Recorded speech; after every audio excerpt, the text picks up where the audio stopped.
or disenfranchising so many Kenyans. Well, I hope you can find time at this forum to discuss some of those things. How are you going to, and I'm happy there's some young people from UDA and Fort Kenya now. I saw Ulysses, she's traveling government, and she left me in Oka, along with my friend Weta, the speaker, my DVD, #1 Kenya lands. So this witness is telling you, I've seen formations of coalition parties, because I think, to me, the future in terms of democratic practice in this country will have to recognize the need to form political coalitions.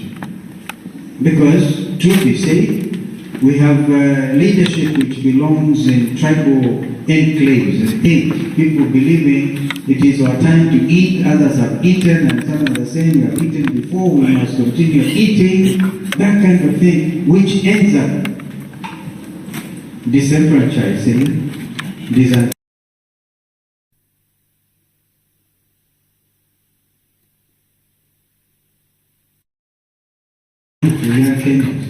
like our marathon runners and our football team, which yesterday, the day before, redeemed the image by defeating Seychelles 5-1. Our spirits were lifted. Yeah. During my younger days as a member of parliament, I used to play soccer. Such a star player at number 9. Our goalkeeper was the late Bob Robert Oko. Right? I'm just telling you that you are going to be riding on the shoulders of men and women who started this thing rolling, called the nation state of Kenya. And they will tell you, leadership belongs to you. You are future leaders. The reality of a Gen Z revolution is that you are leaders today. You need to clap for yourself. That's today.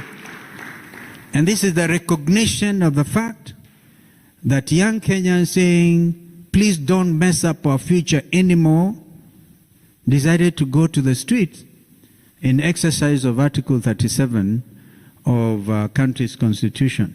Yes, sir. Oh, thank you. This guy is bringing me my talking notes. Clap for him. It's too late. It's too late. It must have been sent by Paloma Gatabaki. So after this, they'll be wondering, what did this party leader do? What did he say? Well, it's all in my mind because I'm supposed to give you that experience and to be able to bring you up to speed. I don't know how many of you have watched my interview, a very long interview on one of the leading podcasts, Ikoneni. How many of you watched that? Because if you did, then you will have taken, honestly, there are things I must have said there that you never heard of. Because we want to bring you up to speed so that you can take it up from there. We are not stones, we will not be there forever. I feel myself that my kind of generation has the responsibility to put this country together again, imbue in our, in the nationhood, in our nationhood, the spirit of constitutionalism, and the rule of law. Of course, that is the rule of law, and then take it over from there, because I must at some stage enjoy company of my grandchildren going forward, and so you guys have some work to do, but you're coming from various political formations. First of all, can you integrate and understand that you will differ politically strongly, but at the end of the day, like lawyers, my profession, Cyprian is here and others, we argue in court and argue, you think these people are enemies, but from there we go and have coffee together. That should be the spirit of our multi-party democracy. So that whether you are in UDA, in ODM, in Wiper Patriotic Front. Of course, if I had the opportunity, looking at you here, I would do some serious engagement. Register all of you as Wiper Patriotic Front members, okay? And then give it over to you. Tell you, guys, take it. Patriotism. Remember, this is why Wiper Patriotic Front has to change and to rebrand. Because we have to take into account the feelings and the aspirations of the young Kenyans, the Gen Zs. They were armed with a bottle of water, their national flag, and their smartphones. And what did they get in return? They were killed, they were maimed. And that's why I ended up saying, wait a minute, no, you're taking the joke too far. You cannot arrest young Kenyans who are exercising their constitutional freedoms under Article 37 and then charge them under the Prevention of Terrorism Act and take them near maximum prison in committee. That's where the anti-terrorism court is, next to it. And to put in you maximum fear that you will never again speak your mind, that you never will be living under fear that if you exercise your constitutional rights, you end up in committee. But young Kenyans are beyond that. In fact, they are so amazingly fixated with the idea of liberating their country that nobody, no amount of intimidation will deter them. And of course, they're also riding on the shoulders of younger legislators, people like Caleb Atemi here, Dan Maanzo and others, Babu Wino. I see Babu is supposed to be speaking. I don't know where he is. Edwin Sifuna. Fearless young leaders. And they are not even proclaiming which political parties they belong to. They are saying we are young Kenyan leaders. We want this country to be better than, and of course, for some of us believe we must leave it better than we found it. So, our sponsors for this event, we remain ever grateful. Don't think these are fewer. These are very solid minds. And I was trying to see whether they are gender sensitive, because then I would declare the meeting unconstitutional. And I see they are. The mix is good. But I want to urge you then, you must resolve to remain vigilant, to be able to say no to corruption. Somebody told us this morning, no, this thing about corruption has hit the glass ceiling, went beyond. It is now a way of life for Kenya. You must refuse that. Because how can corruption be a way of life in Kenya? There are things that must happen. Because if we say no to corruption in real time, we'll be able to give our young Kenyans free secondary education. There'll be no problem with capitation. It's the thieving, it's the thieving ability of our leadership that has astounded the nation and also astounded the region. At a time when we should be reaping from the youth budge, what the world has recognized as a youth budge. You do not have this big problem in Europe. Europe is getting older. But Africa is bouncing. Not even COVID. COVID could not decimate our populations. We are coming up. And these are young people. Some of them benefited from President Kibaki's program on free primary education. By the way, I was Kibaki's vice president. So a little credit should come my way. All right? I've seen it all. I was Minister for Environment. I was Minister for Tourism. I was a deputy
Thank you.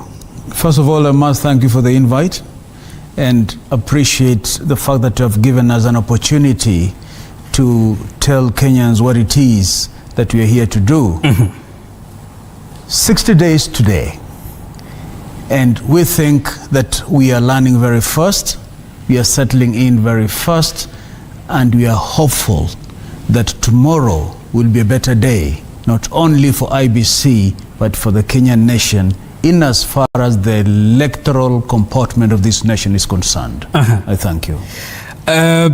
We are talking of 60 days in office. There are by-elections coming up for November, slated 23 by-elections across the country for the National Assembly seats, 1 Senate seat, 16 MCA positions. How ready is IEBC in conducting what some say as the first litmus test? Thank you.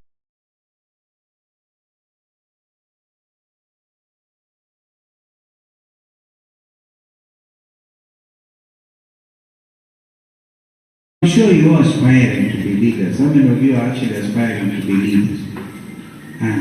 That's amazing. Therefore, I'll tell you one thing. It's good to aspire to be a leader.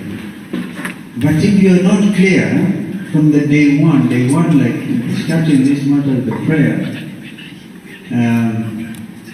and then you get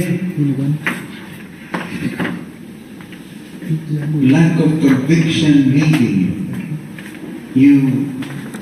These people, they tell you, hey, we're going to rid this country of corruption, and go and immediately the next thing is any procurement. Devolution, they say with devolution, they don't believe in it. But let us be careful not to devolve corruption. It's already done, it's been devolved as well. We must really, there's a lot of work to you guys to do. The governance structures, even the Youth Council, Interparty Youth Council, must also try to bring up, in my view, my honest advice, some structures, governance structures, that will continue to say no. And you see, for now, we must continue to call out to this regime and to tell them it is not to be business as usual. This revolution is ongoing. And it will come to its fruition at the ballot box in 2027. And nobody can do anything about it. So we are just telling IBC as well not to be partisan. We are watching.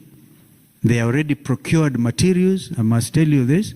They've already, even before the new Ruto Commission came into place, the CEO of IBC, they may have told you this, have already procured materials for 2027 election in the absence of the commission.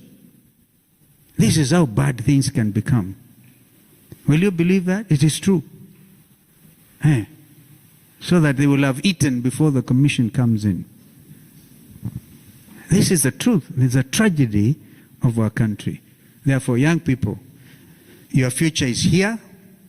May God bless you. Mbele iko sawa. Thank you.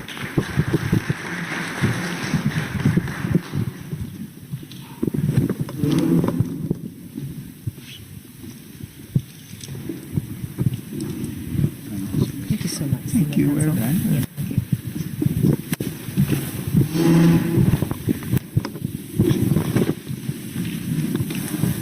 Thank you so much, Your Excellency, for your wonderful remarks.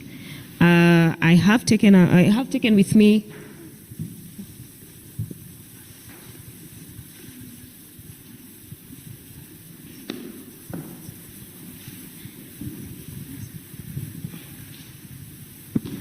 sorry about that. One of my biggest takeaways from your remarks, Your Excellency, is the need for Interparties Youth Forum to improve. We have been doing it. Creation of structures of governance, and especially when it comes to devolution, something I also stated in my opening remarks, that one of the things I don't see young people do enough is monitor what is happening at county governments, and that is where the hemorrhage is happening. That is where the theft is predominant. So I think we're going to work on that as well. Creation or bolstering of strong institutions across the board, and also the need for tolerance of our leaders across the political divide.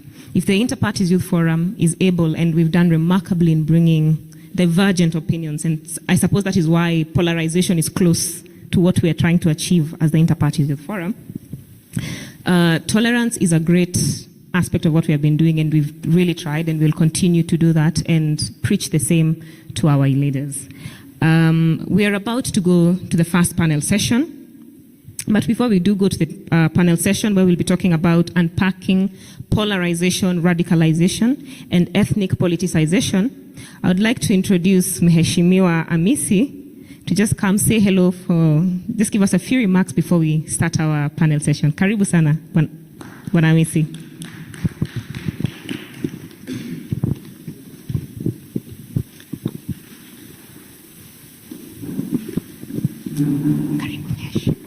So I'll just do that, introduce myself, and then I sit down.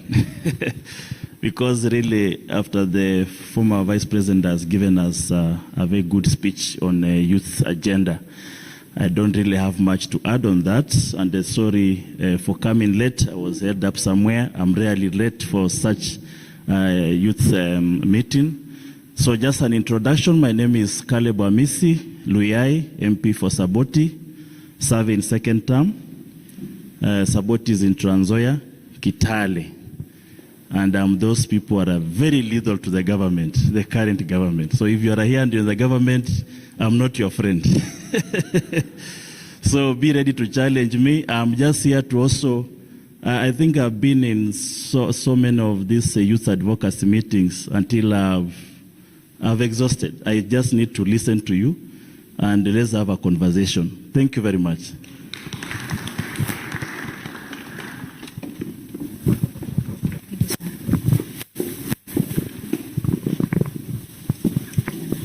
Another round of applause for Honorable Amisi.